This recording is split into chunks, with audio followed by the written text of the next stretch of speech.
দিহিং পাটকাই অসম তথা উত্তৰ পূৰ্বাঞ্চলৰ গৌৰৱ জৈৱ বৈচিত্ৰ্যৰে ভৰা এক বৰ্ষাৰণ্য। এই বৰ্ষাৰণ্য আজি সংকটৰ গৰাহত।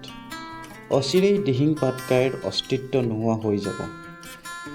ভাৰত চৰকাৰে লোৱা কয়লা খনন কাৰ্যৰ বাবে national board of wild life চমুকৈ NBWL অনুমোদন জনাইছে। আহক আমি একলগ হৈ এই কাৰ্যৰ প্ৰতিবাদ কৰোঁ আৰু জৈৱ বৈচিত্ৰ্যৰে ভৰা এই প্ৰকৃতিক সংৰক্ষণ কৰোঁ।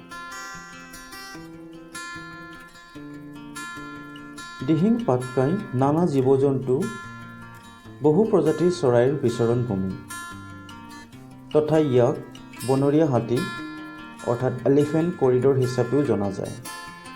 NBWL 98.59 হেক্টৰ মাটিত মুক্ত কয়লা খননৰ অনুমোদন জনাইছে।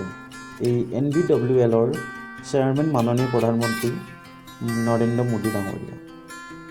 মুক্ত কয়লা খননৰ কাৰ্যই দিহিং পাটকাইলৈ ভাবুকি কঢ়িয়াই আনিব। লগতে মুক্ত কয়লা খননে যিকোনো অঞ্চলৰ জীৱ বৈচিত্ৰ্য তথা প্ৰকৃতি ধ্বংস কৰিব। ইয়াৰ বাবে জীৱ জন্তুলৈ মৃত্যুৰ ভাবুকিও কঢ়িয়াই আনিব। অসমৰ ৰাইজ একত্ৰিত হৈ ইয়াৰ কঠোৰ প্ৰতিবাদ কৰোঁ আহক। Save Dihing Patkai, save nature.